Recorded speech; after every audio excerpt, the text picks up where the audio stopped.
Hi everyone, this is our channel, Meet the Real Story. Please like, share and subscribe.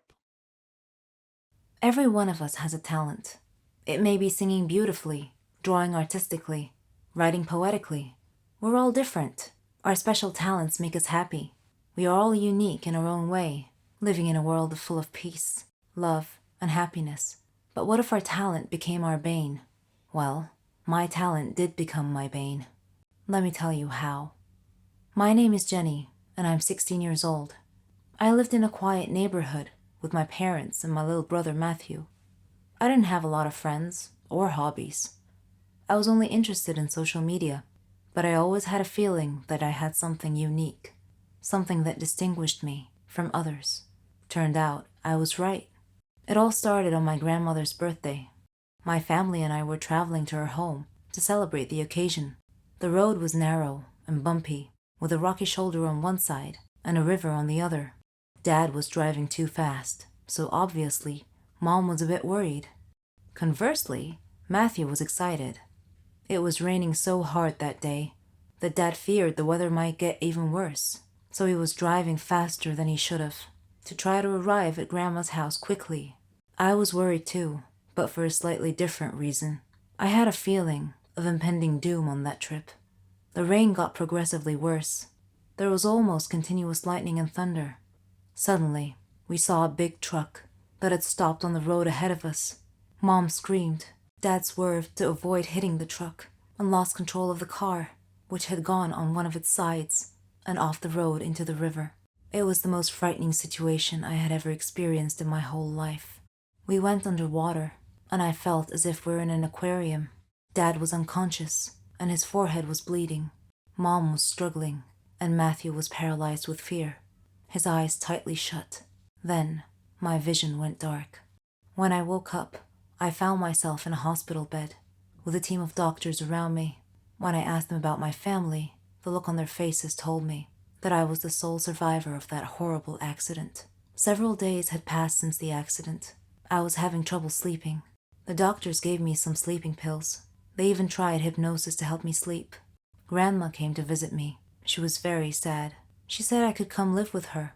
My whole life was turned upside down in an instant. A police officer at the hospital was kind enough to drive Grandma and I to her home.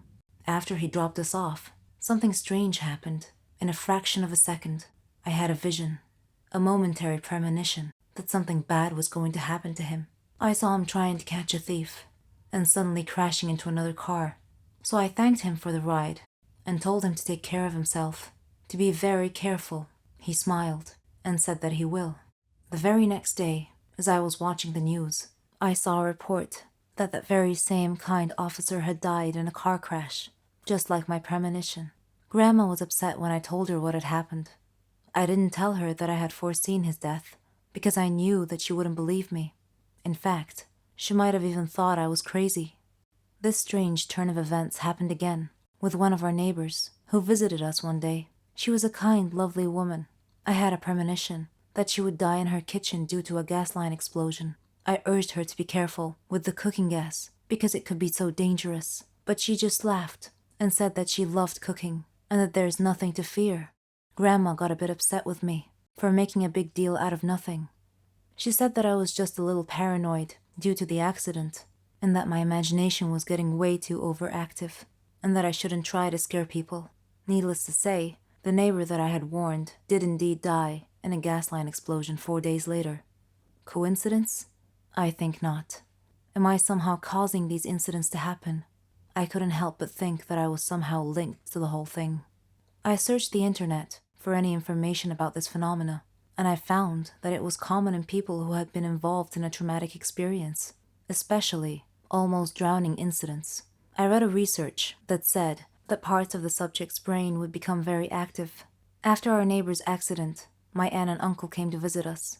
I had missed them a lot, but yet again, I had a premonition that they would have an accident going home, causing their car to explode and crash into the river. 2 days later, they were preparing to leave and head home. I begged them to stay one more night, but they said that they couldn't because they had work the next day. I told Grandma about my premonition, and she scolded me, told me to stop this nonsense. She thought it was my overactive imagination again. My uncle came in as Grandma was scolding me and asked me what was wrong. I wanted to say, "Nothing important, Uncle. Just premonitions of doom, that's all."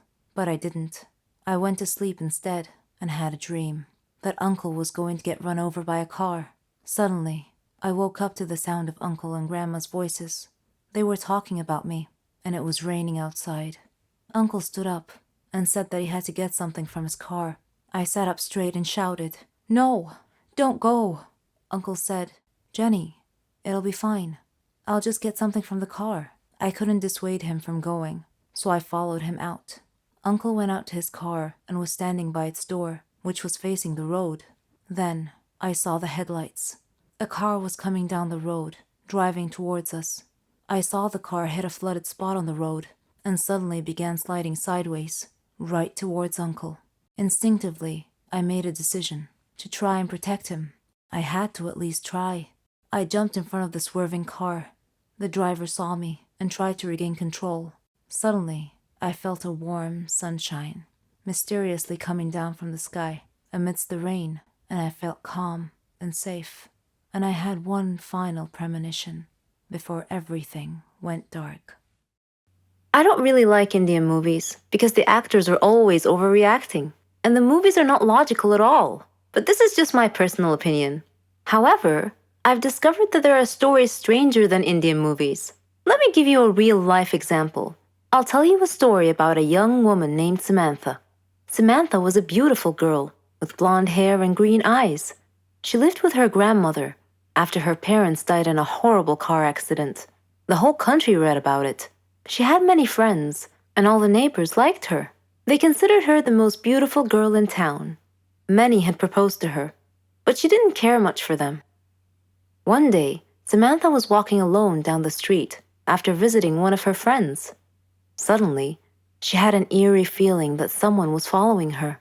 She began running and crying for help. Her follower began running and stopped her. He was an ugly man, pointing a knife in her direction. He asked her to hand over her purse. She threw it at him and made a run for it.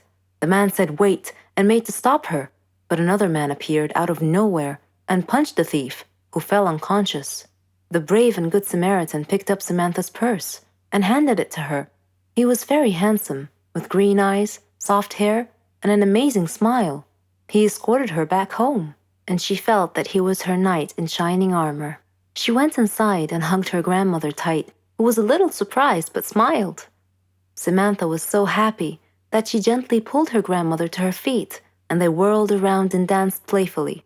The very next day, she was surprised when she answered the doorbell. Steve, the tall, handsome man, was standing there, holding flowers. He proposed to her, and she said yes. Thus began their love story. Then one day, Samantha was standing in the kitchen preparing dinner. Steve and her grandmother were out, but they were supposed to be